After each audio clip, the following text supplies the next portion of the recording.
Maligayang pagdating sa West Philippine Sea, isang rehiyon na mayaman sa likas na yaman at kagandahan. Ngunit sa ilalim ng mga payapang tubig na ito, may nakatagong alitan sa geopolitika. Ang West Philippine Sea, bahagi ng South China Sea, ay inaangkin ng Pilipinas. Subalit, ang Sina ay nagsusulong ng 9-dash line na sakop ang malaking bahagi ng rehiyong ito. Ang alitang ito ay nagdulot ng maraming pagtatalo at tensyon sa internasyonal na antas. Ang mga leader at organisasyon sa buong mundo ay nananawagan ng mapayapang resolusyon, hinihimok ang paggalang sa internasyonal na batas at soberanya ng mga bansa. Para sa mga Pilipino, ang West Philippine Sea ay higit pa sa isang teritoryo.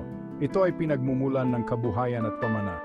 Habang patuloy ang agos ng alon sa West Philippine Sea, gayon din ang pag-asa para sa isang mapayapang solusyon sa matagal ng alitang ito.